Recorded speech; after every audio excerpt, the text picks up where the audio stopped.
Oh, great. All right. Are you doing an upgrade today? No. Hey. As I stood in the foyer with no light but the flash and the glow falling in the windows from the bulb over the back stoop, I realized that the line between what I knew was real and what I... Riding a bicycle and talking on the phone at the same time.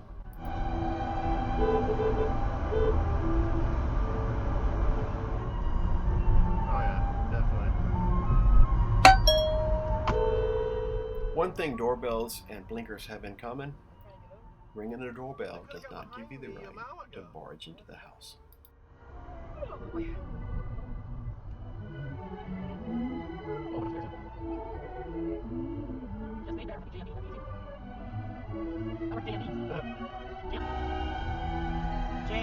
Jammed.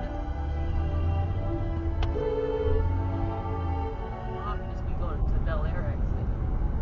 Okay. I'm gonna go this way there. You basically try to get right off the Bel Air to get to it. The speed limit on this road is 45. I'm going 50. And this is a road where a lot of police officers patrol. But I'm going 5 over, and this woman comes up to me like a speed demon. Every time she gets up close, I can't even see her grill, so I slow down. I do that like 3 times. Finally, I tap on the brakes and throw my hands up, and she gets the message.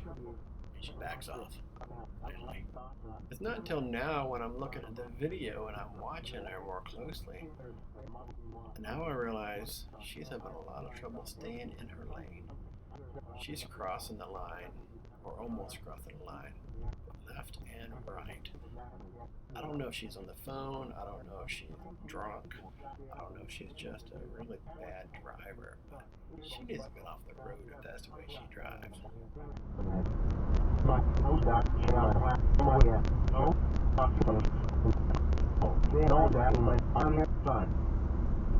Do you know where they are? And here she turns away. She's not my problem anymore. Thought very hard. Hot fingers.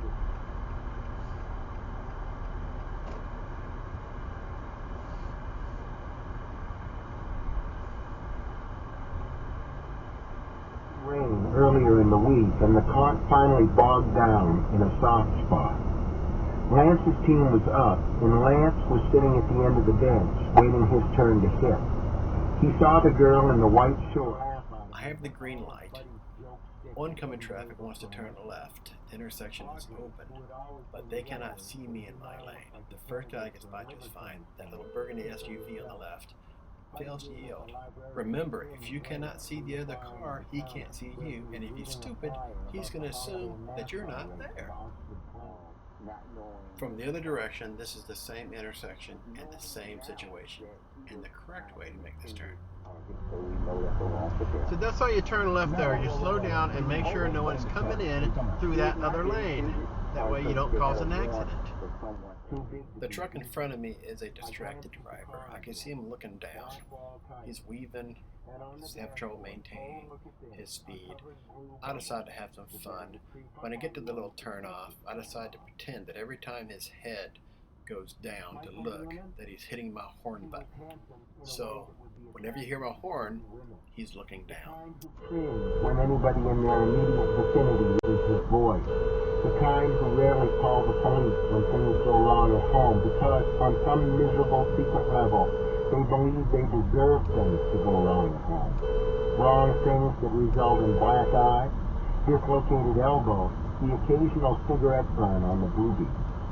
These are women who more often than not call their husbands or lovers daddy, as in, "Can I bring you a beer, daddy?" Or, "Did you have a hard day at work, daddy?" Yes, I'm Michael Noonan. How can I help you?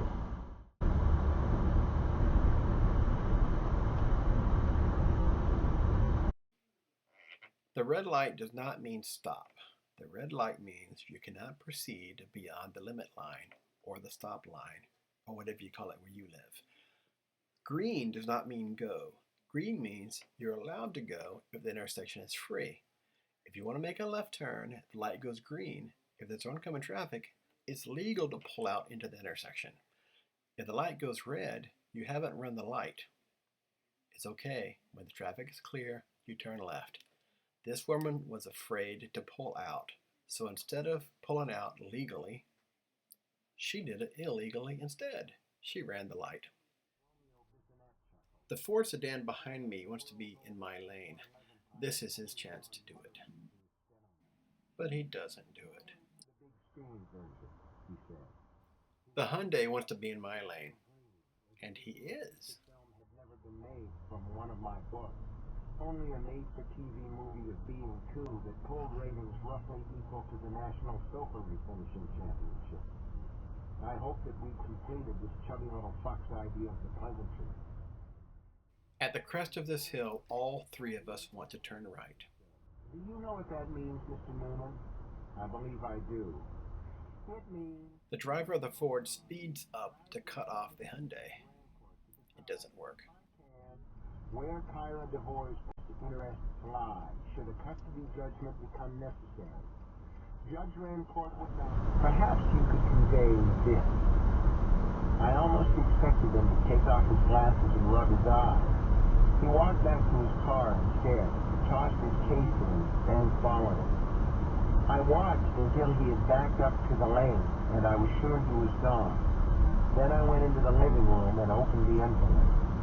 Inside was a single sheet of paper, faintly scented with the Pernod for sure.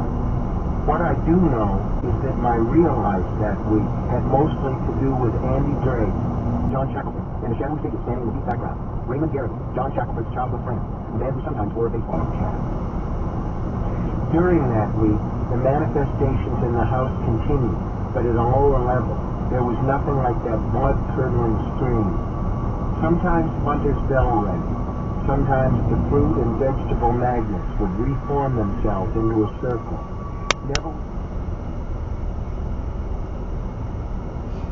My depot before the redoubtable Elmer Durgan was on Friday the 14th. On the following Tuesday, I took the street down to Warrington's softball field, hoping for my own peek at Max DeVore. It was going on 6 o'clock.